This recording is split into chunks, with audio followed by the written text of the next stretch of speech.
오늘은 선포되는 하나님의 말씀에 다른 반응이라는 제목으로 말씀을 전하고자 합니다. 하나님의 말씀이 선포되고 하나님의 말씀이 있는데 그에 따라서 남겨진 자와 그리고 바벨론의 포로로 있는 자들의 반응이 다르다라는 것을 이야기를 하고자 하는 것입니다. 오늘 말씀을 나누기 전에 어떻게 설명을 할까 하다가 마치 그런 것 같습니다. 제가 한 20년쯤 뒤에라고 가정을 하고 저희 아들, 딸이 한 명은 제가 나름 딸 바보거든요. 그래서 첫째 딸은 너무 이뻐가지고 아빠 옆에 있어라, 절대 다른 지역에 가면 안 된다라고 했고, 둘째 딸은 첫째 딸이 있으니까 너는 그래도 넓은 곳에 보고 서울에 가가지고 많은 사람도 만나고 그래서 성공하길 바란다라는 마음으로 한 명은 저랑 있고 한 명은 떠나 보냈습니다. 근데 둘 다 어떤 마음일까요? 잘 되길 바라는 마음으로 한 명은 끄집어 안고 있고 한 명은 내보내는 것 아니겠습니까? 자, 제가 너무 어려운 이야기를 하고 있나요? 그런데 옆에 있는 딸은 제가 보고 싶어서 집에 앉혀놓으려고 했는데 어떤 딸이 되었을까요? 20년 뒤에 집에를 안 들어오는 딸이 되어버립니다. 그리고 서울에 좀 많은 것을 보고 많은 것을 공부하고 떠나보냈던 딸은 어떤 딸이 되었을까요? 너무 놀기만 하는 딸이 되어버린 경우가 바로 오늘 본문에 나오는 이스라엘에 있는 남겨진 자 그리고 바벨론 포로에 있는 그런 사람들의 비유를 딱히 이렇게 하면 좋을 것 같습니다.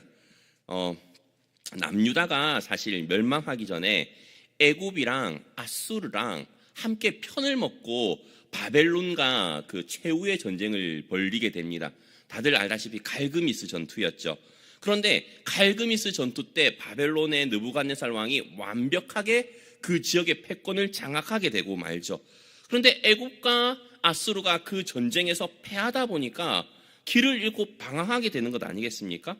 바벨론의 그 느부갓네살 왕은 그를 틈타가지고 유다까지 진격해 옵니다. 그런데 여호야김을 치기 위해서 예루살렘으로 진격해 오는데 참 재밌습니다.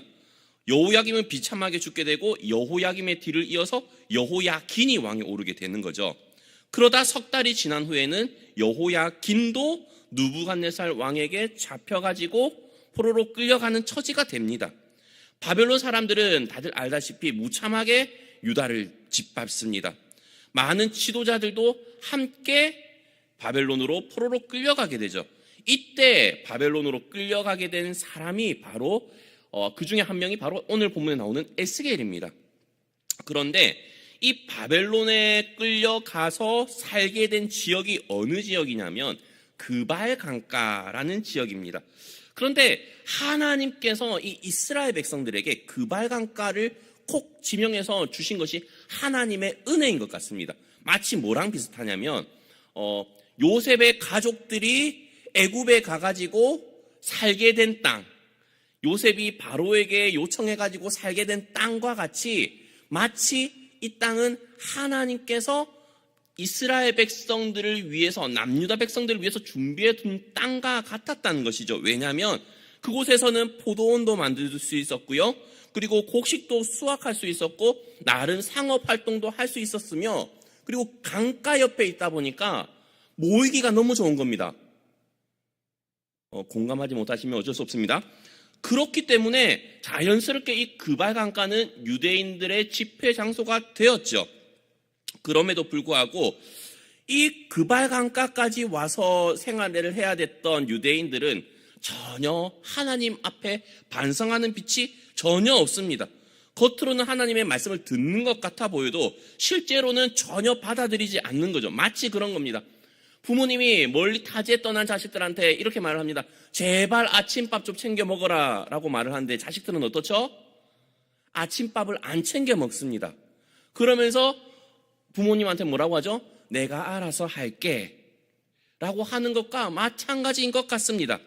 그런데 오늘 본문에 나오는 에스겔의 입이 다시 열려가지고 하나님의 말씀이 선포되는 시기가 참 중요합니다. 왜냐하면 오늘 본문에 보게 되면 오늘 본문이 이제 그 어떤 시기를 나타내냐면 예루살렘 성이 완벽하게 점령되었다는 소식을 들은 뒤거든요. 그죠? 21절, 22절을 살펴보게 되면, 그런데 이 2차 유다 침공 때가 BC 597년입니다. 아마 자막으로 준비되어 있을 텐데요. 유다 침공 때 에스겔도 같이 바벨론으로 왔다고 했죠. 그런데 남유다가 언제 멸망했냐면 586년입니다. 이것도 시간이 좀 지나죠. 그리고 나서 이 소식을 들은 해는 585년입니다. BC. 그러니까 포로로 끌려온 지 12년이 지난 이후에 이 소식을 듣게 되는 겁니다. 그죠? 그런데 그 소식이 들리는 것까지가 예루살렘이 완벽하게 멸망하고도 들린 지가 꽤 한참의 시간이 지났다는 겁니다. 그럴 수밖에 없는 게 이 예루살렘에서 이 그발강가 바벨론이 있던 이 갈까지가 거리가 거의 한 1000km 됩니다. 1000km 멀지 않죠. 부산에서 서울까지 거리가 한 450km인데 그 2배가 넘지 않습니까? 근데 지금처럼 차가 있는 것도 아니고 비행기가 있는 것도 아니고 포로로 가든지 말을 타고 갈 수 있는 상황도 아니고 걸어가지고 간다고 하면 좋기 최소 4개월 이상이 걸리기 때문에 늦게 듣는 것은 충분히 이해할 수 있습니다. 그런데 에스겔은 사실 한동안 하나님의 말씀을 대언하지 않았었거든요. 벙어리처럼 지냈던 시간이 상당히 꽤 많습니다. 에스겔서를 자세히 보시면 알겠지만 에스겔서를 보시게 되면 3장에 하나님께서는 이미 에스겔에게 벙어리처럼 살게끔 하셨습니다. 그래서 하나님과 말할 때든지 아니면 꼭 하나님의 말씀을 전할 때에만 그 입술이 열렸었거든요. 그래서 대개 에스겔은 주로 상징적인 행동 아니면 환상을 그림으로써 그렇게 이스라엘 백성들에게, 남유다 백성들에게 하나님의 뜻을 전달하는 것을 많이 표했습니다. 그런데 그 에스겔 오늘 본문이 멸망한 이후에 이 하나님의 말씀을 다시 선포되면서 이제는 그 입이 열려가지고 다치지 않았다라고 소개를 하고 있지 않습니까? 근데 그 사이에 무슨 일이 일어나게 되냐면 하나님께서 에스겔의 아내를 죽여버리십니다. 그 죽인 사건이 에스겔서 24장에 나오는데요. 에스겔서 24장을 보게 되면 이런 말씀이 있습니다. 에스겔서 24장 16절부터 제가 좀 빨리 읽어드리도록 하겠습니다. 인자야, 내가 내 눈에 기뻐하는 것을 한 번 쳐서 빼앗으리니 너는 슬퍼하거나 울거나 눈물을 흘리거나 하지 말며 죽은 자들을 위하여 슬퍼하지 말고 조용히 탄식하며 수건으로 머리를 동이고 발에 신을 신고 입술을 가리지 말고 사람이 초상집에서 먹는 음식물을 먹지 말라 하신지라. 자, 여기까지 읽겠습니다. 시간 관계상. 자, 슬퍼하지 말래요. 하나님께서 곡하지도 말고 초상집에서 먹는 음식도 먹지 말래요. 이게 초상 그 장례 절차 가운데 일반적으로 하지 않는 행동 아니겠습니까? 그러니까 주위의 사람들이 와가지고 에스겔한테 묻습니다. 도대체 사랑하는 아내가 죽었는데 왜 그렇게 하냐라고 했을 때 에스겔이 하나님께서 자신에게 들려주셨던 그 메시지를 이제 전달을 하게 되는데요. 정말 보시면 참 안타까운 게 에스겔의 아내와 욥의 아내를 저는 생각하게 되거든요.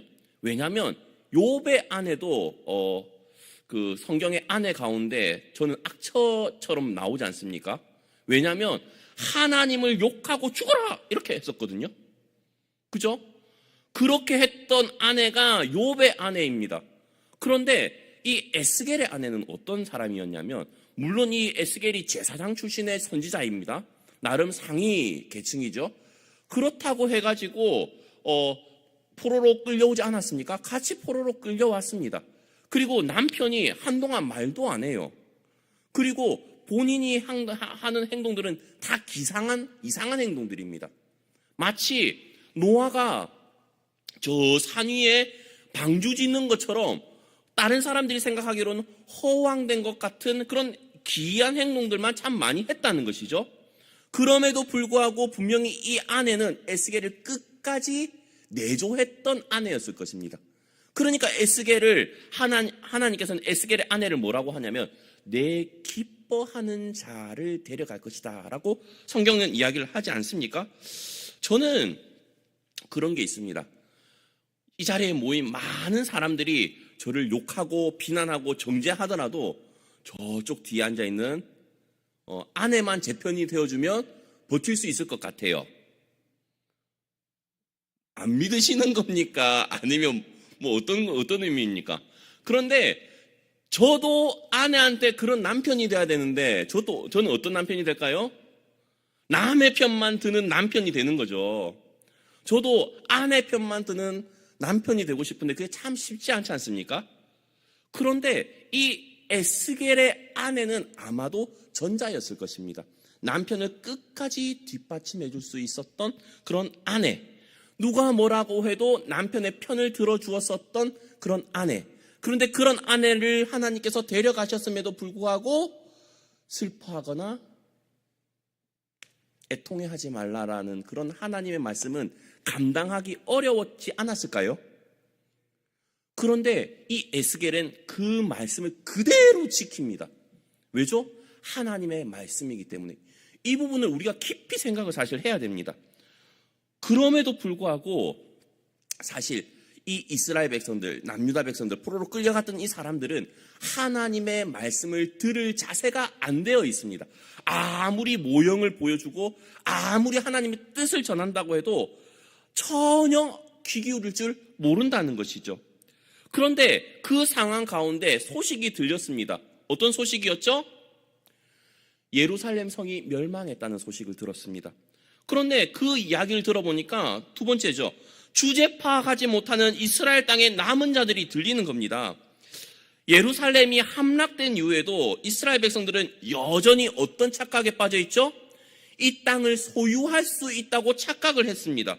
멸망과 폐허한 가운데서 그 이스라엘 땅의 남은 자들이 자신들이 이제 우리가 나온 자야, 하나님께 선택받은 자야, 다른 사람들은 다 끌려갔지만 우리가 이 땅을 회복시킬 수 있는 그런 사람이야 라고 착각을 합니다. 그런데 그렇게 할 수 있었던 이유가 뭐라고 성경 이야기를 하고 있죠? 아브라함은 혼자였지만 우리는 사람이 많지 않냐.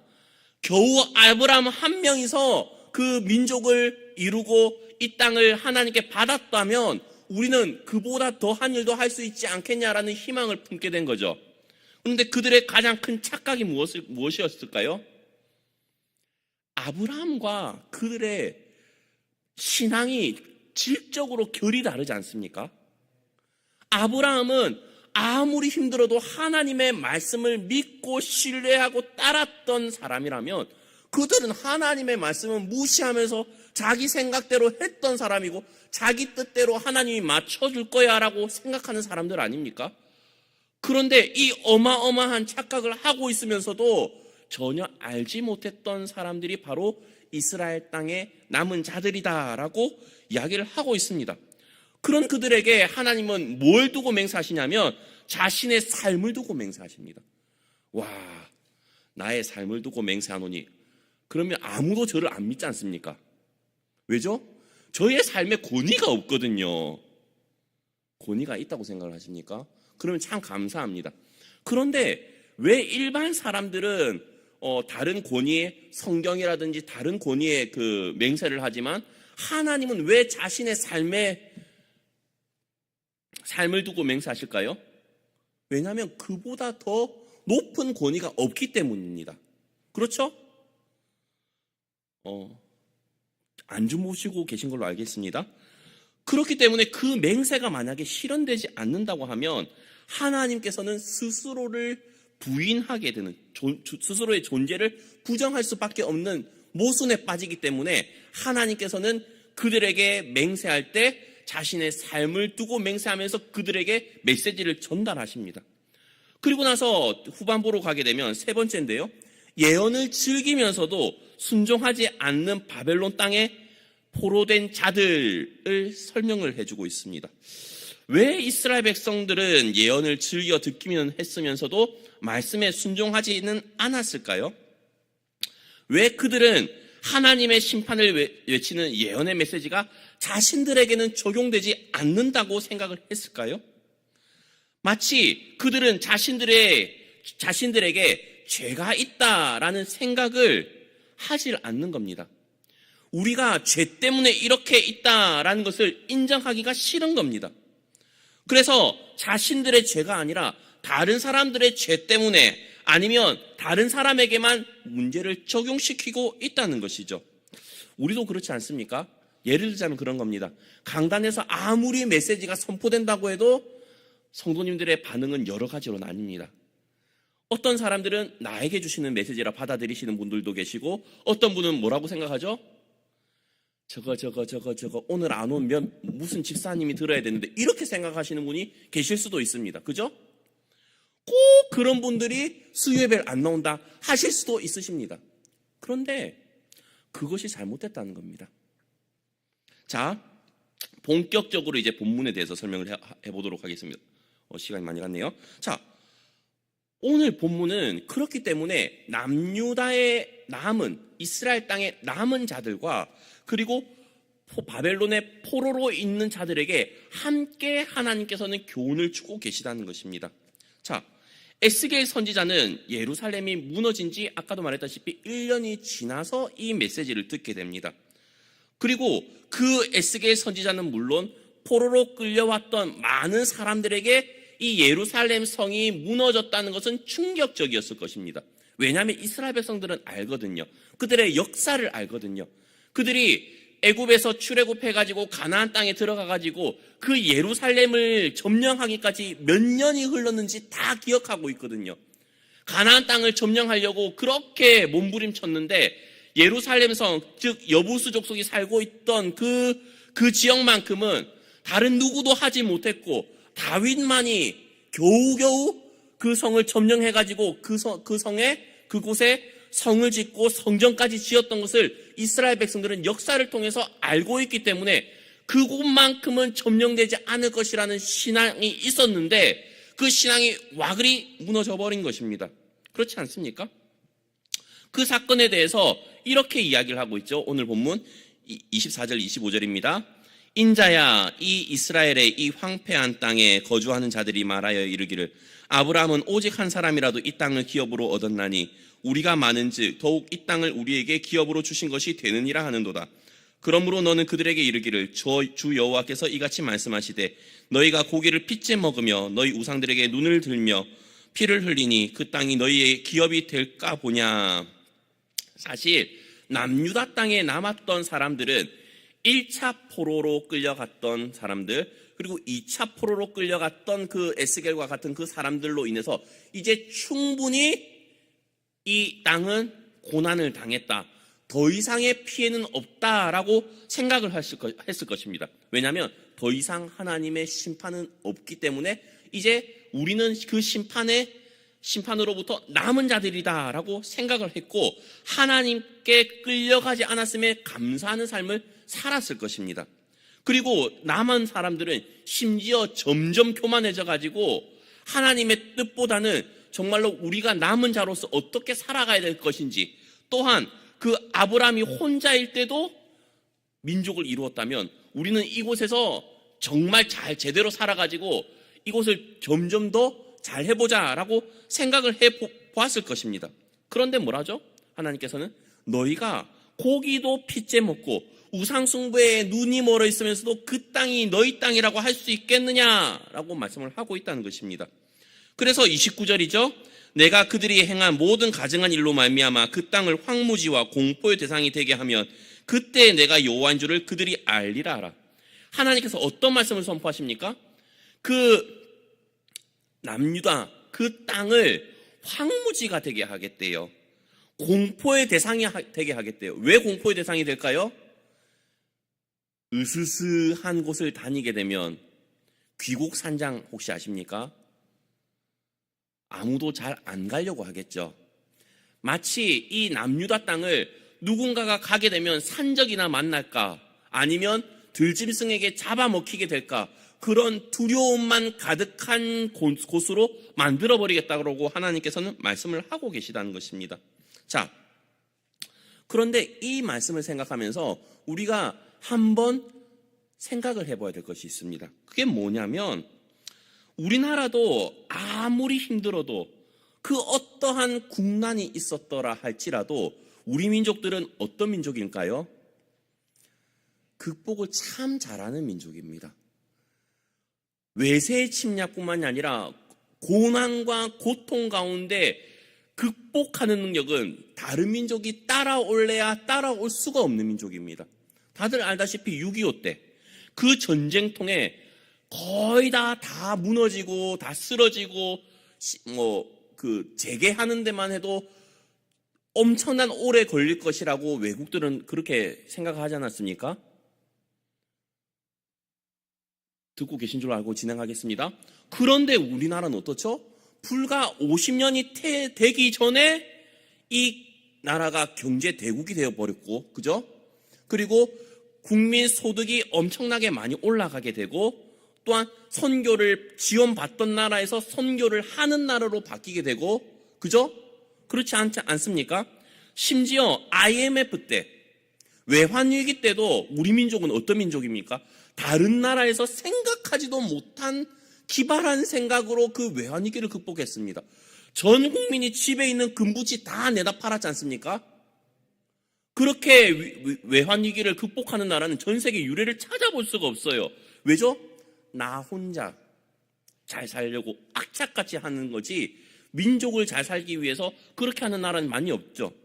심지어 태안기름 유출 사건 때도 그렇습니다. 2007년 때도 전 세계 언론들은 그 태안 앞바다에 그 기름때 이것을 완전히 치우려고 하면 50년은 걸린다고 했어요. 기억이 나실지 모르겠지만. 그런데 그 기름때가 완전히 사라지고 푸른 바다가 오기까지 몇 년 걸렸는지 아십니까? 채 10년이 안 걸렸습니다. 그게 어떻게 가능했죠? 무려 123만 명의 자원봉사자들이 그 기름때를 다 치워버렸거든요. 그런 민족이 바로 우리 민족입니다. 그런데 이게 문제점이 뭔지 아십니까? 하나님이 아니래도 우리가 할 수 있다라고 생각을 할 수 있는 겁니다. 그죠? 하나님이 안 도와주셔도 우리는 힘을 합하면 할 수 있을 거야. 마치 바벨탑을 쌓았던 사람들처럼, 이스라엘의 남은 사람들처럼 우리가 하면 할 수 있어. 아브라함처럼 우리가 믿음이 없다 할지라도 우리는 사람이 많지 않냐. 그런 생각을 할 수 있다는 겁니다. 엄청나게 조심을 해야 되는 것이죠. 그런 사람들에게 하나님께서 뭐라고 말씀하시냐면 이렇게 말씀합니다. 예루살렘에 남아있는 사람들이 악하였다면 바벨론으로 끌려가가지고 포로된 사람들은 아니었을까요? 그 사람들도 악합니다. 30절부터 33절인데요. 다 함께 한번 읽어보도록 하겠습니다. 시작.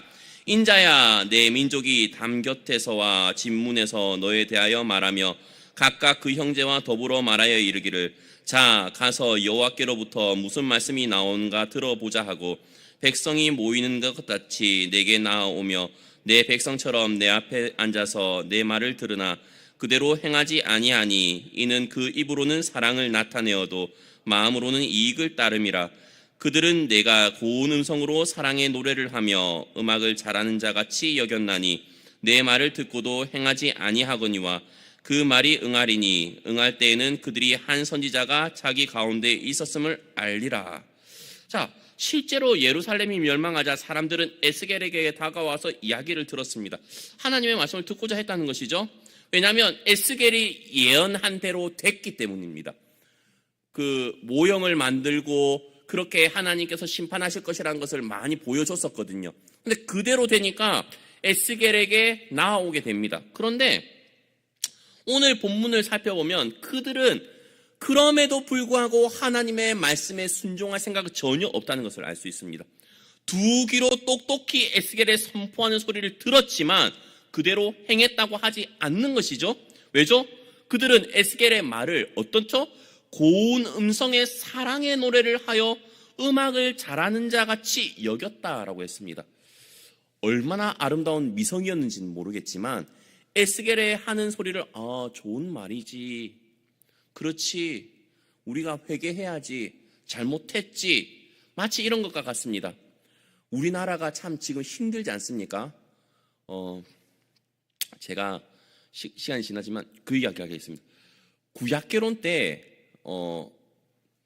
그 계엄이 선포된 날이었습니다. 계엄이 선포된 날 구약개론 강의 시간에 제가 무슨 이야기를 했었냐면 입이 방정이었는데요. 우리나라 윤 대통령님 그리고 북한의 김땡땡 그분과 그리고 러시아의 푸모 그분과 미국의 트모 대통령은 어디로 튈지 모르기 때문에 우리는 하나님의 주권에만 의지해야 된다고 했었거든요. 그렇게 말을 했는데 그러고 집에 가는 사이에 그렇게 돼버렸던 겁니다. 그렇죠? 그런데 제가 얼마나 소름 끼쳤냐면 말을 해놓고도 와, 우리가 정말로 하나님의 주권이라는 것을 이야기를 해놓고도 하나님의 주권에 맡기는 게 쉽지 않잖아요. 그죠? 계엄이 선포되고 그 새벽에 잠 못 자신 분들 참 많잖아요. 하나님께 기도하신 분 계십니까? 밤이 새도록? 아마 안 계셨을 거예요. 물론 저는 모르고 잤습니다. 그 다음날 새벽에 알게 됐죠. 그런 것처럼 정말로 그런 상황 가운데 하나님 우리가 잘못했습니다. 회개가 나오나요? 우리도 만약에 정말로 우리의 잘못 때문이라고 하나님께서 아무리 선포를 해도 우리 역시도 이 바벨론의 포로로 끌려갔던 사람들과 뭐가 다랐을까라는 생각을 많이 해봅니다. 그 계엄이 선포되고 그 사이에 정말로 한국 교회가 기도회를 특별 새벽 기도회라든지 아니면 뭐 정말로 회개 운동이 펼쳐졌냐? 아니었거든요. 그렇지 않나요? 모르겠습니다. 안 했던 것 같습니다. 그렇기 때문에 이들이 그냥 에스겔의 소리를 아름다운 소리로 들었고 하나님의 말씀에 순종하지 않았던 거 이해가 되는 것 같습니다. 그러나 오늘 본문의 말씀을 살펴보게 되면 하나님께서는 예루살렘의 남은 자들에게는 남은 자대로 메시지를 전하고요. 바벨론 포로로 끌려가가지고 이 그발강가에서 자리 잡고 있는 그 사람들에게는 그 사람들에게도 말씀을 전하고 있다는 것입니다. 너희들이 아무리 그 이스라엘 땅에 남아가지고 아브라함을 빗대어가지고 우리가 이 땅을 살릴 수 있을 것이라고 생각을 하고 민족을 부흥시킬 수 있을 것이라고 착각하지 마라. 황무지가 되게 하겠고 공포의 대상이 되게끔 하겠다. 그리고 바벨론 포로로 끌려가 있는 사람들에게도 마찬가지죠. 왜 순종하지 않느냐라고 이야기를 합니다. 왜 그렇죠? 이 바벨론의 포로로 끌려가 있는 사람들에게는 자신에게 하는 메시지가 아니라고 생각을 하기 때문입니다. 예레미야 29장 4절부터 7절까지의 말씀을 한번 제가 읽어드리겠습니다. 만군의 여호와 이스라엘의 하나님께서 예루살렘에서 바벨론으로 사로잡혀가게 한 모든 포로에게 이와 같이 말씀하시니라. 이스라엘의 하나님 여호와께서 이와 같이 말씀하시니라. 내가 이곳에서 옮겨 갈대아인의 땅에 이르게 한 유다 포로를 이 좋은 무화과가 같이 잘 돌볼 것이라. 내가 그들을 돌아보아 좋게 하여 다시 이 땅으로 인도하여 세우고 헐지 아니하며 심고 뽑지 아니하겠고 내가 여호와인 줄 아는 마음을 그들에게 주어서 그들이 전심으로 내게 돌아오게 하리니 그들은 내 백성이 되겠고 나는 그들의 하나님이 되리라. 참 예언의 말씀은 좋습니다. 그죠? 이 말씀대로라면 하나님께서는 이 바벨론의 포로로 끌려가 있는 사람들이 좋은 무화과가 되기를 바라시는 거잖아요. 그런데 그들이 그랬습니까? 우리가 좋은 무화과가 되지 않더라도 하나님께서 알아서 해주시겠지, 나랑은 전혀 상관이 없는 일이야 라고 생각을 하는 것 아니겠습니까? 그러니까 바벨론 포로 300만 명 중에서 몇 명만 포로로 그 바벨론에서 예루살렘으로 귀환하죠? 5만 명밖에 안 나가지 않습니까? 오늘 본문을 보면서 우리는 생각을 해봤으면 좋겠습니다. 하나님, 나는 어떻습니까? 하나님 말씀 앞에 나는 이스라엘의 남은 자처럼 행동을 하고 있습니까? 아니면 바벨론에 포로로 끌려가 있으면서 내게 하는 메시지가 아니겠지라고 하면서 착각을 하는 삶을 살고 있습니까? 하나님, 결코 하나님의 말씀을 경홀히 여기지 않도록 저를 붙잡아 주시고 항상 하나님 말씀에 귀를 기울이면서 기도하는 우리가 될 수 있길 간절히 바라는 우리 옥포제일교회 성도님들 되셨으면 좋겠습니다. 광고가